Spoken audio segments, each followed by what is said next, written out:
Oromiyaan guutuun akka jirtutti jaarsoo dhiisi. Oromiyaan guutuun akka jirtutti qabsoon harmaa asi wallaala diinni waaleeti wallaala diinni waale. Uummata nyaatan kanaaf namoota meeqaa du'e lakkoofsaan namoota wallaansa dhabanii du'anii jira. Namoota dhiiga dhabanii du'anii jira. Namoota rasaasa dhabanii du'anii jira. Uummanni kun akka malee miidhamu jira. Ormi kuni jaarsoorraa dhalatan malee jaarsoonni dhalte malee isaan jaarso jedhanii maqaa jaarsoo xureessuun qabanii waan jaarso jedhanii isaan odeessan hin jiru waan kijibaati.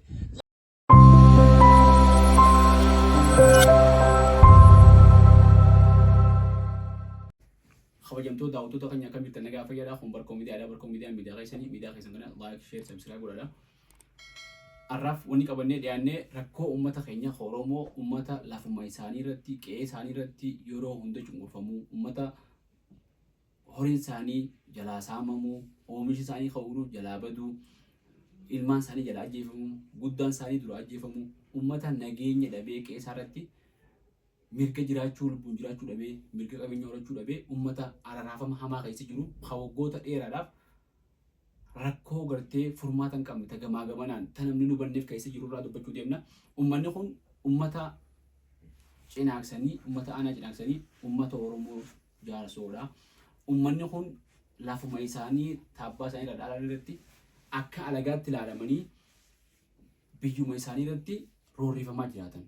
Yeroo dheeraadhaaf naannoo Somaaleetirraa humni hidhate bobba'uudhaan qabeenya isaanii dura saama horii isaan bobbaasan saamee guututti yaasee jalaa kutaanii qabeenya isaanii jimaa fi oomisha isaanii uruu jalaa balleessa. Nama isaanii nama nagayaa nama beeladaa tiisuu nama uruu keessa jiru jalaa ajjeesa daangaa irratti yeroo hunda humna gama mootummaatiin bobbeetu uummata kana goolaa jira jechuudha. Yeroo hedduu waan kana namuu ni agarra garuu akka waan galtee waan kana godhuun wahuma laaftuu takka yookaan ammoo waan sirriitti ilaalee namni hundinuu ummata kanaaf sagalee ta'uu dhabee maddi dhiisee jira ummata kana. Uummanni kun malee nama tokko hin qaban. Lafa isaanii irratti daangaa Oromiyaa warra tiisuuf jiru ummata kana. Uummanni kun lafti tun osoo nyaadhamuu daangaan kun osoo nyaadhamuu deemee akka gartee hanga walakkaa takkatti hin galleef daangaan Oromiyaa akka tiifamuuf uummanni kun waardiyyaa ta'anii ifii gubatanii ummata Oromootiif waardiyyaa ta'uu jiran jechuudha. Uummanni kun lafa Oromootiif Oromiyaadhaaf. Uummanni kun sirna dhufaa dabraa jalatti cunqursaa jala jiran yeroo hedduudhaaf. Yoo referendamiin godhame uummatuma Oromoo kana addaan baasanii cina tokko akka naannoo biraa buluu godhan. Osoo uummanni kun beekamu osoo eenyummaan isaanii beekamtu uummanni kun uummata kam akka ta'e osoo ifaa beekamu jechuudha. Referendamiin amma dura godhameenis cinaaksan Oromiyaa jalatti deebitus aanuleen biraa kanneen gataafan hotuma Oromiyaati jechuudha lafa Oromooti. Ammaan tana deebi'ee wanni deemu jiru gama naannoo Somaaleetiin aanaa jaarsoodhaaf aanaa kophattuu hundeessina jechuudhaan manguddoo addaan baasuudhaaf namoota siyaasaaf isaan itti fayyadaman namoota sirna dur keessa uummata kana waliin buusaa turan namoota uummata kana maallaqaan jijjiirachaa turan namoota uummata kana bu'aa adda addaa kayfii argataniif maqaa isaaniitiif maallaqaaf jecha Oromoo miti uummanni kun jedhanii eenyummaa isaanii jijjiiraniif beekamtii kennuun isaan deeggaruun aanaa kophatti jaarsoo Somaaleetiif dhaabna jechuudhaan uummata kana waliin buusanii uummata burjaajisaa jiran. Waan kana hubachuudhaaf manguddoon cinaasan waan haasawite viidiyoo kanarraa dhaggeeffadhaa. Manguddoon viidiyoo kana keessatti haasawuu isin haasawite guututti dhaggeeffadhaadha. Manguddoon tun manguddoo namoota gartee nuti jaarsoodha jaarsoo immoo Somaaleeti jedhanii lafuma Oromoo tana bakka lamatti adda qooduu barbaadan kanneen harka mootummaa naannoo Somaaleetiin bobbahan warra gartee afaan isaanii ta'anii dubbatan warra gartee sammuu isaanii dhiisanii sammuu mootummaa naannoo Somaaleetiin yaadaniif deebisaa manguddoon kun ta'e jechuudha viidiyoon kun. Guyyaan har'aa kun guyyaa ajaa'ibaati. Yoo rabbi jee waa'een biyyoodhaa kun hogga dubbanne biyyoon biyya jaarsooti. Jaarsoon Oromoodha.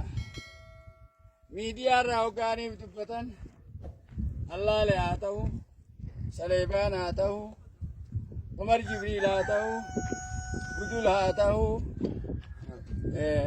ni laalle laaluun gaariidha. Wal arrabsuun qabnu immoo namni nama arrabsuun ijoollummaadha. Jarri kun ijoolleedha. Maalirra ijoollee nama hojii isaatiin ilaalamee madaalama jechuudha. Saleebaan yoo as fuune amata 14 Kinasan bulchaa ture. Waa takka waan biyyaa godhe hin qabu.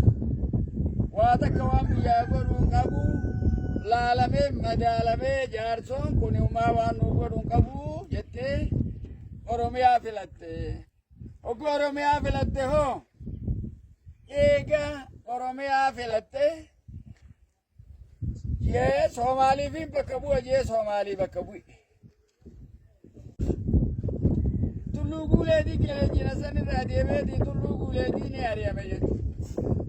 Soomaaliin dirree tulluu guuleetii ni ariite adeerran isaanii gatan obboleeyyan isaanii gatan ka'ee jijjiga seene jechuudha. Haa jijjiga seenu achirra ammas Soomaaliin qarshiitti kan ta'e sossobdee biyya cinaa tokko nu harka neeyitee hangaas lamade akka nu harka seensiftu barbaannaa jedhaniin. Inumaa aanaa tokko ka qilleensarraa isinii kanninaa qarshii ammana fudhaa. Waan qarshii fudhatanii fi biyyoo aana goonaa aanaa jaarsooti. Jaarsoon aanaa godhanii feesiirti. Jaarsoon jaarsoodha. Biyyoonis ta jaarsooti. Wanni kun sobaa kijiba jechuudha. Waan kana hojjetee dhiganaas kana hojjechuudhaaf qophaa'ee jira. Maal jee waan tokko tiidee manni Oromoodha akkanatti waraanni hadittee qabu hamaarree qabu waan ju'eedee dubbate haa dubbatu waraanni Oromoo lafa isaatiif du'u jira waraana Soomaalii kan hoo ha dhufee lama Oromootirra du'u kana hin harkanii kuni maali lafa Oromootirra dhufanii du'uun kunuu dogongora guddaadha kanaafuu akka mootummaa iddugalaatitti waan fedhee haa ta'u ormi kuni jaarsoorraa dhalatan malee jaarsoonni dhalte malee isaan jaarso jedhanii maqaa jaarsoo xureessuun qabanii waan jaarso jedhanii isaan odeessan hin jiru waan kijibaati. Jaarsoolaa dhalatanii bakka deemanaa deemanii qofa waa takka waan biraa hin qabanii. Kanaafuu isaan dhaabbachuu qaban nurraa. Yoo nurraa hin dhaabbanne hoo Oromiyaan guutuun akka jirtutti jaarsoo dhiisi Oromiyaan guutuun akka jirtutti qabsoon arma asi wallaala diide waaleeti wallaala diinni waale. Abbaa Gadaati abbaa Gadaa kan walaabuuti kan jahan jaarsooti kan sadeen dagaa abbaa heeraati. Arraba kanitti argamutuni biyyoodha. Seenaan biyyoodhatti argamuuftuni abbaan karraa laafaan qabu ani abbaa karraati. Akka walaabuutitti Umar Jibriil kan anaa damiina anaa biyya bulchaa anaa beekaa jiru heera jaarsooni beeka heera sadeen dagaani beeka heera aflan qallooni beeka hin beeku jechuudha. Namni heeraan bula aadaan bula seenaan bula ana abbaan arroo wani nu barbaachiftu biyyu boolitti kana nurraa kaasu mootummaa keenya wanni kabajaan gaafanu bitti teenya ta'uu biyya teenya ta'uu namuu beekamtii nuuf qabdu fakkaatan qabdu. Beekamtiin biyya teenya qabna akka nurraa ka'anii kabajaadhaan gaafana jechuun dubbii guddoon barbaadu. Kan biyyaa nuyi manguddoo aanaa cinassanii nuti Oromoodha. Maqaan kiyya ammoo Ibraahim Yusuf Usooti. Usoo Hassani. Hassan Ibraahimi. Ibraahim Aadami. Aadama Agaati. Agar qabdi Soomaaliin hin qabdu. Agaa Elomooti. Elomoo kan guyyamaati. Guyyama kan Imar jetti. Imar kan jaarsooti. Jaarsoon kan dagaati. Daga kan qallooti. Qallo kan bareentooti. Barento kan Oromooti. Oromo kan Tabbuuti. Tabbo kan Waaqooti. Waaqo kan Taadiiti. Taadii kan Hutteeti. Huttee kan Biiteeti miti Oromoodha. Oromummaa teenya falmannaa nurraa kaasa. Akkuma viidiyoo kanarraa agartanitti manguddoon tun eenyummaa isii lakkoofteeti nuti ilmaan dagaa qallootii jedhanii lakkaawanii Oromoo kolfatan. Lafa tanarra lafee abaabilee teenyaa keessa jira. Lafti tun teenya jedhanii manguddoon tun abbaa karraa jira. Abbaa warraa jira. Manguddoon sirna afran qallootiin bulti jechuudha. Manguddoo tanaa deebisa jedhasanii kan. Manguddoon lafti tun teenya jechuu bira dabartee namoota maqaa isaanii baadhatanii nuti jaarsoodha jedhanii namoota dhalatuma isaanii ta'anii eenyummaa isaanii gananii dhaloota isaanii oota isaanii gananii ambaggalan maallaqaaf jecha garaa guuttachuuf jecha ambaggalanii diinaa wajjin uummata irra dalaganiif deebisaa kan itti mudduun tun namoonni sun bakka nun bu'anii Oromoo bakka hin bu'an jedhanii deebisaa kanan dhugaadha. Amma duraas aanaa qumbiiti aanaa adda addaatti namoonni sirna bulchiinsaa keessa seenanii uummata burjaajeessanii uummata maallaqaan jijjiiratanii gaafa uummanni irra beekee gama naannoo Somaalee deeman hedduu ture jechuudha. Kunis jaruma akkasiiti. Namoota akkasii hedduu ture jechuudha. Jara akkanaa kana uummanni keenya irra dhaqqabee eenyummaa isaanii falmatanii lafa isaanii irratti abbummaan jiraachuu qaba jechuudha uummanni keenya. Diinummaadhaaf uummata kana walitti diruu osoo hin ta'in namoota siyaasaa kanneen akka amma jennu kanaatu faayidaa isaanii jecha uummata walitti diraa jira. Namoonni akkanaa kun dhaabbachuu qaban jechuudha. Biyyi tun biyya takka keessa jiranii naannoo Somaaliitii fi naannoo Oromiyaa biyya takka namoota dharaan garaaf jecha uummata kana walitti buusu kana mootummaan naannoo Somaalee yoo gartee itti dhiise mootummaan federaalaa fuudhee hidha darbuu qabaa jechuudha namoota akkanaa kana. Maaliif seeraan gaafatamuu qaban namoota sabaaf saba walitti buuse seeraan nama gaafachiisaa jechuudha. Namoonni kun seera dhiyaachuu qabanii mootummaan ni beeka. Mootummaan federaalaa jala bu'ee namoota seera dhiyeessee uummanni qe'ee isaanii irratti nagaan akka jiraatan godhuu qabu. Gama mootummaa naannoo Oromiyaatti wanni godhamuu qabu wanni gammaan godhamin humna milishaa uummanni maallaqa kafaluuf kana humna raayyaa ittisa biyyaa kana buusaa godhufaa jennee maallaqa uummata irraa guuramu kana uummata saniif deeggarsa godhuu qaban. Raayyaa ittisa biyyaa uummata san nagaan akka jiraatan tiisuu qaba. Uummanni nageenyaan jiraachuun bu'uura ilma namaati. Nageenya akkasii qaba. Bu'uuraaleen misoomaa hundinuu nagaa booda dhufti. Nama nagaa qabuutu misooma bobbaa. Nama nagaa qabuutu jiruu fi jireenya isaa gaggeeffata. Sirna bulchiinsaa gaggeeffata. Ilmaan isaa barsiifata. Hegeree isaa yaada. Namni nageenya hin qabne qe'ee isaa irratti waan boru yaaduu hin danda'u. Niin jiraadhamu niin du'a yaada jechuudha. Lubbuu isaa akkatti oolchuu yaada. Akkatti buluu fi akkatti oolu yaada. Fageessee waan hegeree yaaduudhaaf nageenya harkachuu qabaachuu manni kun. Waan kanaafuu uummata nyaatan kanaaf namoota meeqaa du'e lakkoofsaan namoota wallaansa dhabanii du'anii jira. Namoota dhiiga dhabanii du'anii jira. Namoota rasaasa dhabanii du'anii jira.